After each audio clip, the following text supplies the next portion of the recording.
বিসমিল্লাহির রহমানির রহিম। আসসালামু আলাইকুম। আজকে ঈদ শেষ হলো 17 তারিখে, আজ হচ্ছে 20 তারিখ। তো 3-4 দিন আলহামদুলিল্লাহ আমরা কমপ্লিট করে ফেলেছি। আর এই কয়টা দিন আসলে নিজের বাসায় যেমন খেয়েছি, মানুষের বাসায় মানে আত্মীয় স্বজন, মানুষ বলতে আমি আত্মীয় স্বজন বুঝিয়েছি। আত্মীয় স্বজনের বাসায় গিয়েও মানে গরু মাংস, খাসি মাংস, মুরগির মাংস এসব খেতে খেতে একদম মানে ক্লান্ত, বলতে গেলে ক্লান্ত হয়ে গিয়েছি। ভালো লাগে না এখন আর খেতে।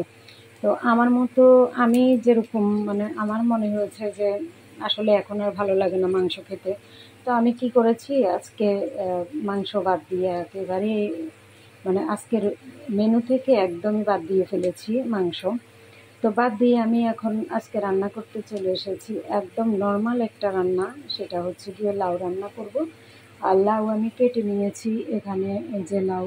আর হচ্ছে গিয়ে এখানে মশলা, সব রকমের মশলা দিয়ে দিলাম লবণ, হলুদ, মরিচ, আর দিয়ে দিলাম জিরা গুঁড়া, একটুখানি হলুদ গুঁড়া। আর এখানে আদা কিছুতেই দেওয়া যাবে না, সামান্য একটুখানি রসুন বাটা দিতে হবে। আর রসুন বাটাটা এই কারণেই দিতে হবে, আমি রান্না করবো আসলে তেলাপিয়া মাছের মাথা সাথে তেলাপিয়া মাছ, তো এই জন্য রসুনটা আমার একটু লাগবেই।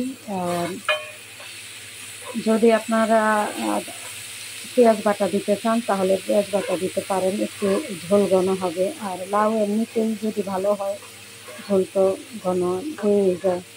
তো আমি সব কিছু দিয়েছি। আর এখন দিয়ে দিব একটুখানি হলুদ। হলুদের গুঁড়াও বেশি একটা লাগে না, যেহেতু লাউটা সবুজ সবুজ থাকলেই ভালো লাগে বেশি। তো আমি এখন মশলাটা একটু ভালোভাবে ভেজে নেব। আর ভেজে নেওয়ার পরে আমি মাছ কষিয়ে নেব। মাছ কষিয়ে নিয়ে আমি লাউ বসিয়ে দেবো। মানে নর্মাল একটা রান্না যেরকম সব সময় রান্না করা হয় ঠিক ওইভাবে রান্নাটা আমি করব। একটুখানি পানি দিয়ে দিলাম মশলাটা কষানোর জন্য। আর আমি যেরকম হাঁপিয়ে গিয়েছি গরু মাংস খেয়ে, খাসি মাংস খেয়ে, সাথে আছে চিকেন, মুরগির মাংস।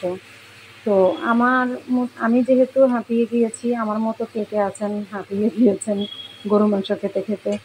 তো যদি কেউ মানে ক্লান্ত হয়ে থাকেন তাহলে আপনারা একটা কাজ করতে পারেন, নর্মাল কিছু খাবার দাবার এখন খেতে পারেন, এটা খুবই ভালো লাগবে, খুবই ভালো লাগবে।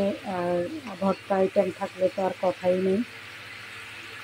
মশলা কষানোটা হয়ে গিয়েছে, আর এখন আমি মাছ সহ মাছের মাথা দিয়ে দিব। মাছের মাথাটা কিন্তু খুব ভালোভাবে কষাতে হবে।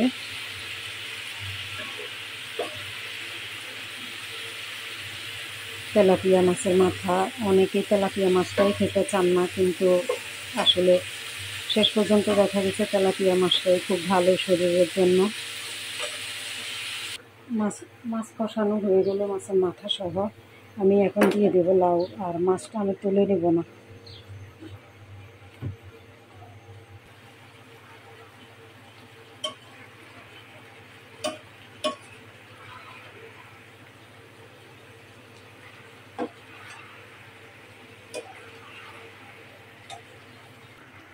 লাউ রান্নাটা আমার হয়ে গেল। আর ওঠানোর আগে আগে আমি কয়েকটা কাঁচামরিচ একটু কেটে দিয়েছি মাঝখানে। তো আমার এই রান্নাটা যদি আপনাদের কাছে ভালো লেগে থাকে তাহলে আমার ইউটিউব চ্যানেলটা সাবস্ক্রাইব করবেন আর আমার পেজটাকে ফলো করবেন। আর আমার সঙ্গে থাকবেন। সবাই ভালো থাকবেন।